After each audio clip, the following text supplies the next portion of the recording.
Good morning, I guess. This is Brian with Gunkel Tarot. I'm not doing specifically a tarot thing today. I'm going to do a update, perhaps quick, perhaps not, on life and what's happening and not happening in my world. I glance down now and then. I have a sheet with some notes, sort of an extension of blog posts I used to do called EMT, or Early Morning Thoughts. It is 6 o'clock here this morning as I'm recording. I'm not a morning person by nature, never have been, presumably never will be, but I have learned to adapt to a world that likes morning people. And so I got up, I had some things to take care of, but I've got thoughts. Speaking of adapting, I've adapted to getting up in the morning when I have to, because I can pass. I can pass as a morning person, sort of. I can pass as a heterosexual person, sort of. I can pass as a normal person, sort of well-balanced.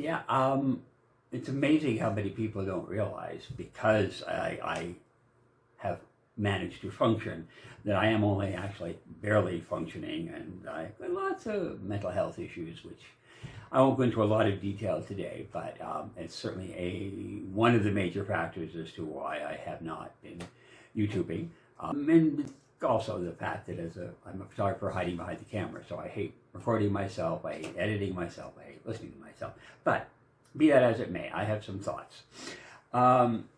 First one, separating art from the artist. This is not a new topic. It's not new to me. It's not new to the world.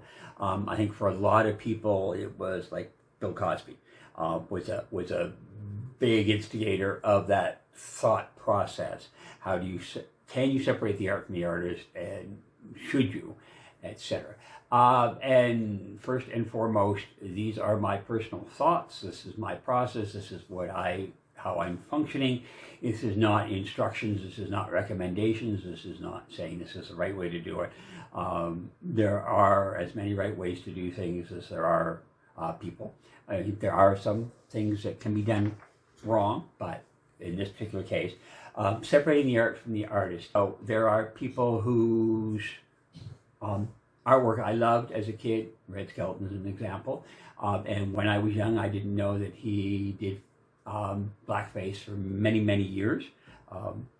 Learning about where he grew up and when he grew up, of course, I'm not shocked by it, although I'm certainly disappointed.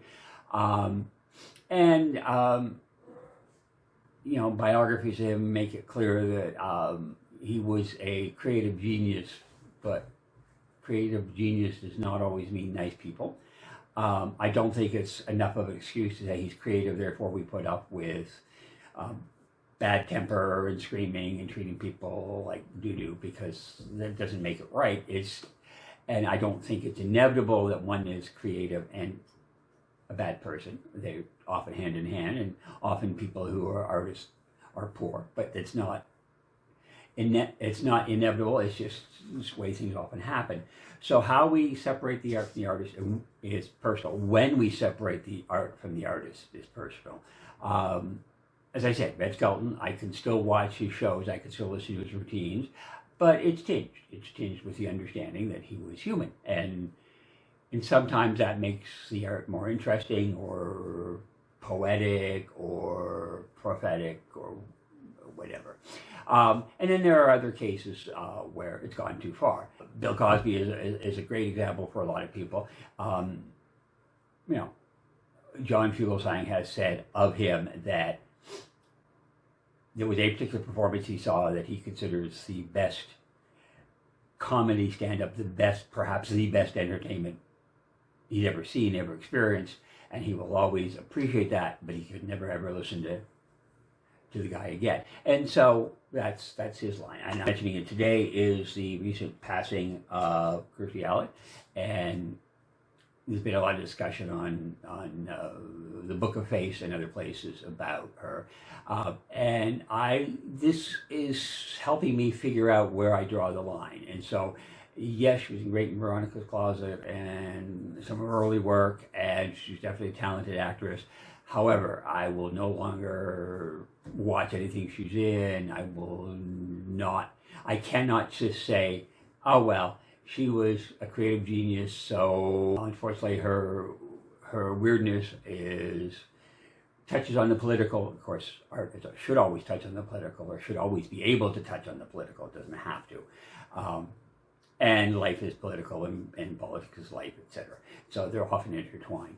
In this case, what I see as the difference is not that what Bill Cosby did is less bad, but it doesn't impact me in the same way. And ultimately, we have to make decisions based on us, whether we base it on of how we react, how we need, etc., or if we react based on knowing that we are okay, and therefore how does it affect somebody else. We're still starting from the viewpoint of ourselves. So in this case, the difference for me with Kirstie Alley is that by embracing extremism and authoritarianism is bad, but then she has, from multiple sources, denied. I don't know if she denied COVID, whether she denied COVID was bad. My understanding is that she said it didn't exist. And that gets very personal. Not so much from COVID, but denying COVID is denying the Holocaust. Not capital T, capital H, the Holocaust. I don't know what her thoughts were on that. But denying COVID, denying HIV, AIDS, are all denying. So denying HIV, AIDS, denying COVID, they're all smaller holocausts. And when people deny the starvation in Africa, and that's a form of Holocaust, and ethnic cleansing, etc. I'm not a perfect person. We all make compromises because that's life. And in this case, denying COVID, it's a line too far for me. So there are people famous and not who have great memories of working with her and who want to cherish that. That's on them, how they balance things. Like I said, we all make compromises. We all have to figure out what we're comfortable living with. And what that also brings up is what I wrote down TMI, too much information. The wonderful advantage of an interconnected world with the internet and all that sort of fun stuff is learning about other cultures, learning about other people, realizing that the world exists beyond ourselves, and that can be really good. But on the other hand, like this, we know a lot more about a lot of people because, 60 or 80 years ago, the famous people of Hollywood, famous politicians, were often held up as icons because we didn't know. We didn't know about the actors who were gay, who were the actors who were abusing other people on set sexually or otherwise. And so we just didn't know, so we judged them based on what we did know. And President with polio, who was in a wheelchair but was never seen in a wheelchair. Things like that. Because in one sense, it shouldn't really matter. They were more than capable of doing the job, and whatever limitations they had, whatever disagreements of policy you might have with them, have nothing to do with the wheelchair. So TMI. Although I also then am reminded of Margaret Cho.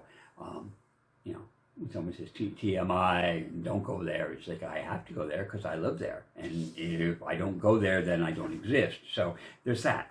So we go. And I think the last one I've got written down, I was playing one of the CDs by Lavender Country this morning as I dropped Jason off at work. Lavender Country recently lost its main singer, Patrick, a little while ago from a stroke. Patrick and Lavender Country recorded their first album back in the 70s. Openly gay country music performer. So, the album was very small sales and distribution. I'd not heard of it back at that time. I was out and proud, but I was living in Toronto, Canada, and Lavender Country, who was the Pacific Northwest base, as I recall. But it got reissued, 5-6 years ago, And then people discovered him and the group, and they issued a second album. So like 6 years after the first album was re-released, but 50 years after the album was first released, and they were touring. And so Patrick died, as I understand it, from a stroke, and it wasn't a long, dragged-out illness, but he had some time to say farewell, or for other people to say farewell. And he wasn't world famous, but he certainly was not a forgotten person. His music was revived and appreciated by a lot of us, and my understanding is he knew that. So that's good. And that takes me into, I think, my last slide of the day. Romanowski and Phillips. If you follow me on social media, you know that I'm a uber fan of Romanowski and Phillips. They are a gay folk duo that performed from about 1982 to about 1999. Openly gay, mostly self-written material. 6 albums, I believe, and then after they split up, Ron continued to perform either by himself or with other people, and did another 7 albums. They're both still around. They're both still alive. Ron's a couple of years younger than me, and Paul's a couple of years older than me, and I am now friends with both of them. Have all their music. Saw them 3 times in concert in Toronto.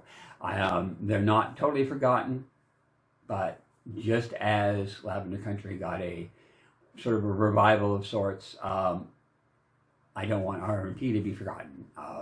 Paul's not really interested in touring again. I'm not sure that Ron wants to tour again, although he plays frequently in the Santa Fe area. But their music is still around, and so one of my projects that will keep me going until the gods take me is making sure that Ron and Paul's music is appreciated by a new generation.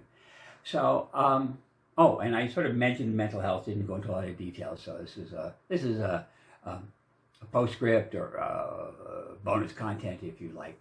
I haven't posted on YouTube in a while. I have a number of decks I want to do walkthroughs, decks produced by the Game Crafter for on demand, and it hasn't happened. And it's not that I'm quote unquote super busy in the modern world sense. I'm super busy processing childhood trauma.